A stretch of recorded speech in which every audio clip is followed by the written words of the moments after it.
Some of y'all are so worried about whether or not Gavin Newsom is the right next presidential candidate that you're missing the fact that we have a dictator, so we might not even have another presidential election.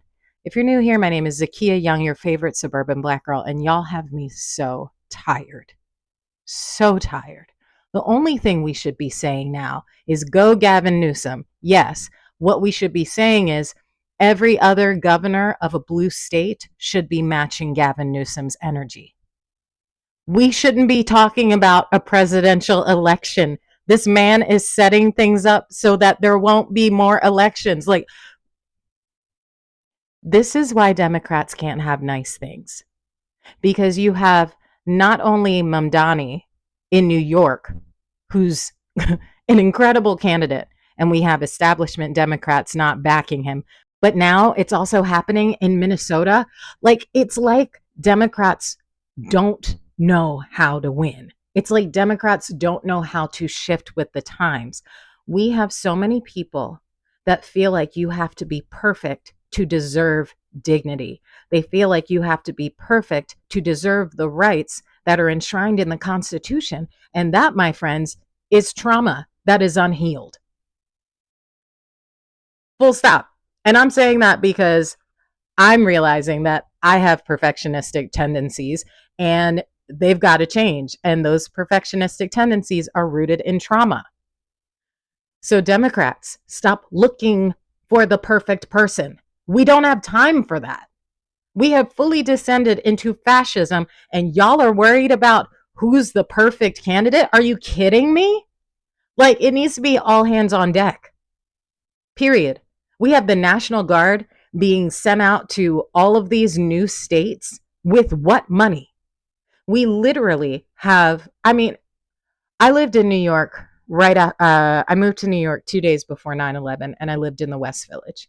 I remembered seeing armed guards everywhere, but that was because we had just actually been attacked. That man is making up headlines. And also, for the record, there are no beautiful black women talking to that man, asking him to send the police to their cities. That's how you know it is untrue. Because I have never met a black woman that said, yes, more police presence, please. Such a lie. That man, it's like he doesn't even know how to tell the truth. And the gag is, it's well documented that that man lies. And some of y'all still fell for it. But that's besides the point. He's in office now, or he stole the office. But y'all, Democrats, y'all need to get it the fuck together, because all this is going to do is keep us spinning our wheels while they take away our freedoms and plunge us further into fascism. I never thought I would see the day where we go from almost being closer to getting equality to taking away so many rights that my nieces are going to have less rights than I ever had. They're actively trying to bring back slavery. They are. That's why I reposted something earlier where they were saying that they want to get rid of the documentation of slavery so that they can bring it back. So we need to start writing down our stories. I'm talking pen and paper. Gen Z, y'all are going to have to learn how to write, because with the way that the internet is being policed and gatekept, they're taking shit down. They're taking down websites. They're just scrubbing sites. And I have been shadow banned since day one. So I don't even expect a ton of people to see my stuff. And people said I was crazy. I had so many content creators that I was like, hey, why are my videos not getting more views? I feel like I'm getting shadow banned. And they're like, no, I think you're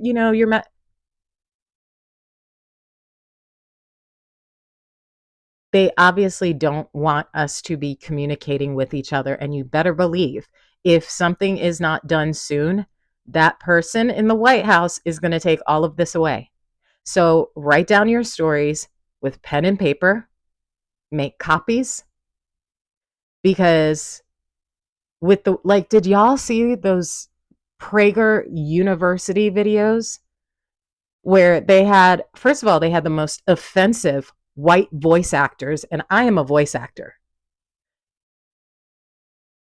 They had white voice actors putting on a black scent, and you've got like caricatures of historic figures like Frederick Douglass saying, well, slavery's better than being dead.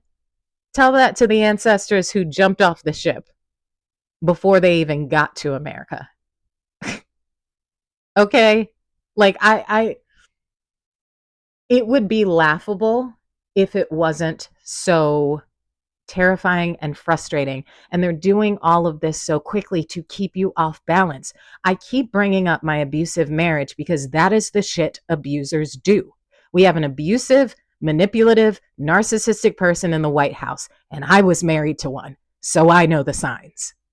They're doing all of this to confuse you, to exhaust you, to make you feel like you don't have control. But remember, y'all, there are way more of us than there are of them. And Democrats, if you would actually get your shit together and stop trying to look perfect and stop trying to have the moral high ground, nobody cares about that shit right now. We have to save what's left of our country. Okay? Like, let's stop trying to be the bigger person. Let's get in the mud like Gavin fucking Newsom is doing and fight fire with fire. Okay? They go low, we drag them to hell. Because sometimes that's the only language people understand. It is. Nobody cares about your respectability at this point. In fact, nobody ever really cared, to be honest. This game has been rigged from the beginning. And also, I'm going to say it again, Jill Stein, where the fuck are you? Now is the time for Jill Stein to be like getting out there, trying to build that third party. But where is she? Nowhere to be found.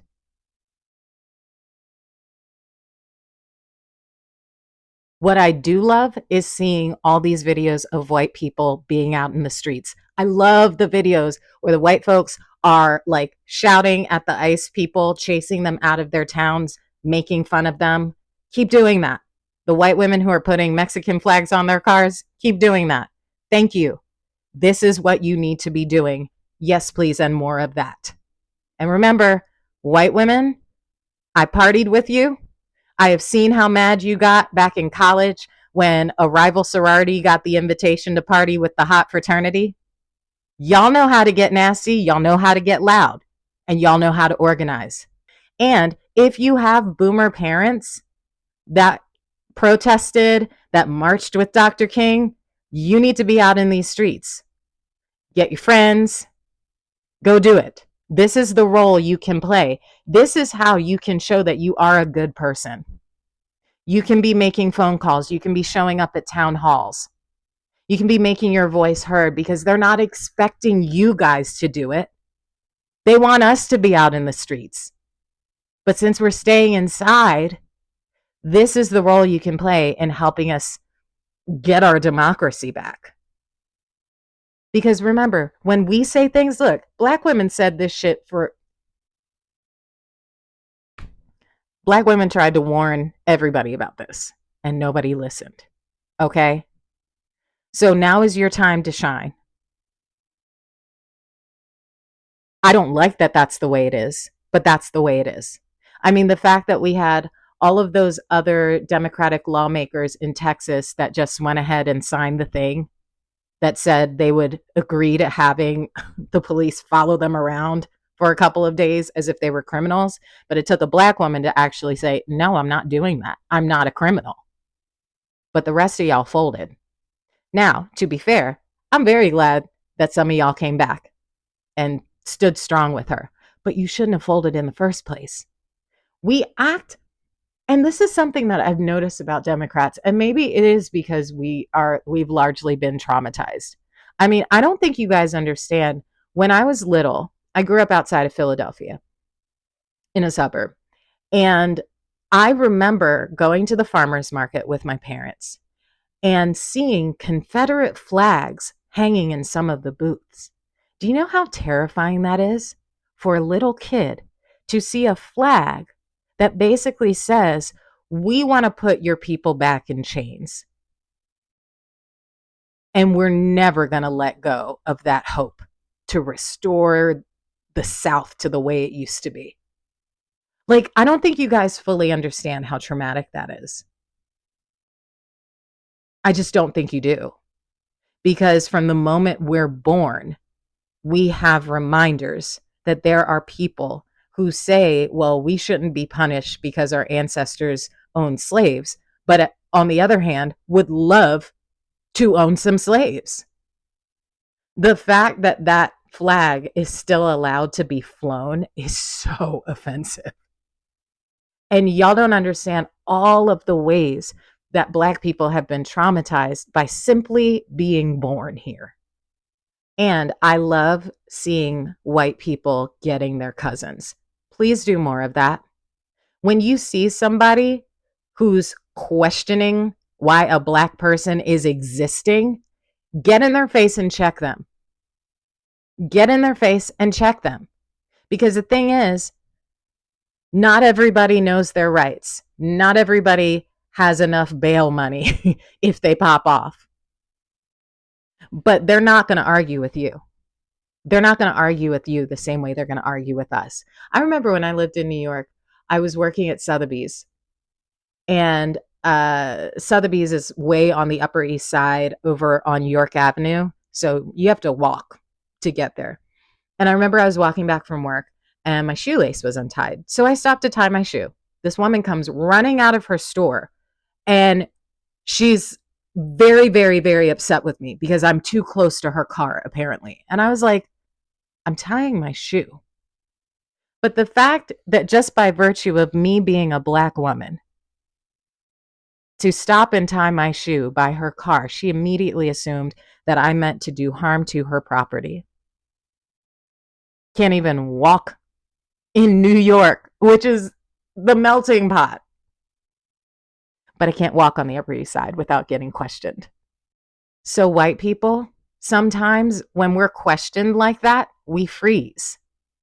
Because not only are we terrified because of American history, but also sometimes we're just in shock. Like, what do you mean? Why would you be questioning me if I'm just existing? So white folks, you said you were allies. You said you cared about the cause. Now is your time to prove it. If you see a white person angrily talking to somebody who is Black and you feel like the energy is off, go ahead and get out your camera and go up and make sure the Black person is safe. That is what we need to see more of, because these streets are getting crazy and they're not afraid to kill a bunch of Black people, but they're not going to kill a bunch of white people. So keep doing what you're doing, and we need more of that. And for God's sakes, Democrats, stop these fucking conversations about our next presidential candidate. We can't, that's not important right now. Remember, there's no guarantee we're going to have a presidential election. We need to fight fire with fire, okay? And really start to, if you live in a blue state, you need to be calling your governor, flood the governor's office, demand that they follow Gavin Newsom's example. Because the Republicans are doing this because Democrats usually don't fight back. You see how shocked they are. And props to Gavin Newsom for using his privilege. This is how you use your privilege. Amplify, do the things that Black people wish they could do. Because if Barack Obama or Kamala Harris or any number of Black people, like Jasmine has been reading that man for filth forever. And the thing that has the whole Republican Party, as well as Fox News, quaking is to see a white man who is just as wealthy going toe to toe with Trump. They can't other him. So they don't quite know what to do. So get on the phone, call your governors, flood their phone lines. Okay?